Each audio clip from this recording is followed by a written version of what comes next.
ભારતમાં લોકસભા ચૂંટણી 2024 માટે પ્રથમ તબક્કાનું મતદાન સમાપ્ત થયું છે અને બીજા તબક્કાનું મતદાન 26 એપ્રિલે યોજાવાનું છે। ત્યારે મતદાનની ટકાવારી વધારવા માટે ચૂંટણી પંચ સતત કાર્ય કરી રહ્યું છે। આ દરમિયાન ભારતના મુખ્ય ન્યાયાધીશ ડીવાય ચંદ્રચૂડે દેશના લોકોને સામાન્ય ચૂંટણીમાં મતદાન કરવા માટેની અપીલ કરી છે।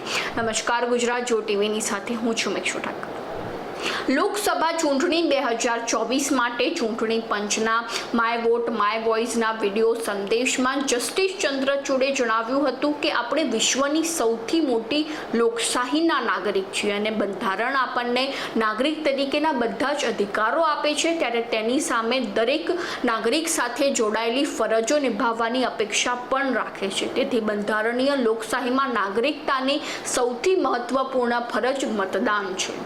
ડીવાય ચંદ્રચૂડે વધુમાં જણાવ્યું હતું કે હું તમને બધાને વિનંતી કરું છું કે નાગરિક તરીકે જવાબદારીપૂર્વક મતદાન કરવાનું ચૂકશો નહીં, તેમજ દર 5 વર્ષે આપણા દેશ માટે 5 મિનિટ કાઢો। તમને જણાવી દઈએ કે તેઓ કાયદાની પ્રેક્ટિસ વખતે પણ મતદાન કરવાનું ચૂક્યા નથી। આ બાબતે જસ્ટિસ ચંદ્રચૂડે વધુમાં જણાવ્યું હતું કે જ્યારે હું મતદાન કરું છું ત્યારે આંગળી પરની શાહી તે દેશભક્તિ અને રાષ્ટ્ર સાથે જોડાણની લાગણી પેદા કરે છે। તો આવી જ નવી માહિતીને જાણવા માટે ફોલો કરો જો ટીવી મેક્ષુ ઠાકર।